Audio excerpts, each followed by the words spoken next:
ಕರಾವಳಿಯ ಒಂದು ಹಳ್ಳಿಯಲ್ಲಿ ಚಂದ್ರಪ್ರಕಾಶವು ಅಸಾಧಾರಣವಾಗಿ ತಂಪಾಗಿ ಹರಿಯುತ್ತಿತ್ತು. ಆ ಹಳ್ಳಿಯ ಅಂಚಿನಲ್ಲಿ ಗೋಡ್ಲಮನೆ ತೋಟ ಎಂಬ ಜಾಗವಿತ್ತು. ಅಲ್ಲಿ ಯಾರೂ ರಾತ್ರಿ ಹೊತ್ತಲ್ಲಿ ಹೋಗುವುದಿಲ್ಲವೆಂಬ ಮಾತು ಪೀಳಿಗೆಗಳಿಂದ ಹರಡಿಕೊಂಡಿತ್ತು. ಹಿರಿಯರು ಹೇಳುತ್ತಿದ್ದರಂತೆ ಅಲ್ಲಿ ಹೋದವರು ಮರಳಿ ಬಂದಿಲ್ಲ. ರಮೇಶ್ ಎಂಬ ಆ ಹಳ್ಳಿಯ ಯುವಕ ನಗರದಿಂದ ಹಬ್ಬದ ದಿನ ಮನೆಗೆ ಬಂದಿದ್ದ.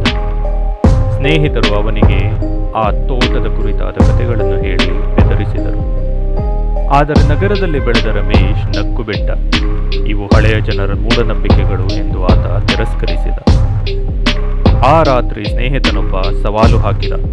ರಮೇಶ್, ನಿನ್ನ ಧೈರ್ಯ ತೋರಿಸಬೇಕಾದರೆ ಗೋಡ್ಲಮನೆ ತೋಟಕ್ಕೆ ಹೋಗಿ ಬಾ. 10 ನಿಮಿಷ ಅಲ್ಲಿ ಕೂರು, ಏನೂ ಆಗೋದಿಲ್ಲ ಅಂತ ನೀನು ಹೇಳ್ತಿದ್ದೀಯಲ್ಲ. ಅಹಂಕಾರದ ಕಿಚ್ಚು ಹೊತ್ತ ರಮೇಶ್ ಕೈಯಲ್ಲಿ ಬೆಂಕಿಯ ಟಾರ್ಚ್ ಹಿಡಿದು ಹಳ್ಳಿಯ ಗದ್ದೆಗಳ ನಡುವಿನ ದಾರಿಯಲ್ಲಿ ನಡೆದು ತೋಟಕ್ಕೆ ತಲುಪಿದ. ಅಲ್ಲಿ ಹಳೆಯ ಬಾವಿ, ಒಣಗಿದ ಅತ್ತಿಮರ ಮತ್ತು ಬಿಟ್ಟು ಹೋದ ಮನೆಯ ಅವಶೇಷ ಮಾತ್ರ ಇತ್ತು. ಅವನು ಹಠಾತ್ ಒಂದು ಸದ್ದನ್ನು ಕೇಳಿದ. ಯಾರೋ ಬಾವಿಯೊಳಗೆ ಕಲ್ಲು ಎಸೆದಂತೆ.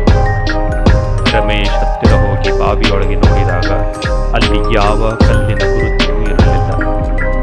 ಹಠಾತ್ ಅವನ ಹಿಂದೆ ಹೆಜ್ಜೆಯ ಶಬ್ದ. ತಿರುಗಿ ನೋಡಿದಾಗ ಯಾರೂ ಇಲ್ಲ. ಮತ್ತೆ ಹೆಜ್ಜೆಯ ಶಬ್ದ ಸಮೀಪಿಸುತ್ತಿತ್ತು. ಹೃದಯ ತೀವ್ರವಾಗಿ ಬಡಿಯತೊಡಗಿತು. ಅವನು ಓಡಬೇಕೆಂದುಕೊಂಡ ಕ್ಷಣ ಬಾವಿಯ ಹತ್ತಿರ ಒಂದು ಬಿಳಿ ನೆರಳು ಎದ್ದಿತು. ಅದು ಉದ್ದವಾದ ಕೂದಲಿನ ಹೆಂಗಸಿನ ಆಕಾರ. ಅವಳು ಕೈ ಎತ್ತಿ ಬಾವಿಯೊಳಗೆ ತೋರಿಸಿದಳು. ರಮೇಶ್ ಬೆಚ್ಚಿ ಹೋಗಿ ಹಿಂದಕ್ಕೆ ಸರಿಯಲು ಯತ್ನಿಸಿದ. ಆದರೆ ಕಾಲುಗಳು ನೆಲಕ್ಕೆ ಅಂಟಿಕೊಂಡಂತಾದವು. ಬಾಯಿಂದ ಶಬ್ದ ಹೊರಬರಲಿಲ್ಲ. ಆ ನೆರಳು ನಿಧಾನವಾಗಿ ಅವನತ್ತ ಬರಲು ಶುರು ಮಾಡಿತು. ಅವನು ಒಮ್ಮೆ ಕಣ್ಣೆದುರು ಬಾವಿಗೆ ಎಳೆಯಲ್ಪಡುವ ಭಾವನೆ ಅನುಭವಿಸಿದ. ಪ್ರಾಣಪಣವಾಗಿ ಬೇಡ ಅಂತ ಕೂಗಿದ.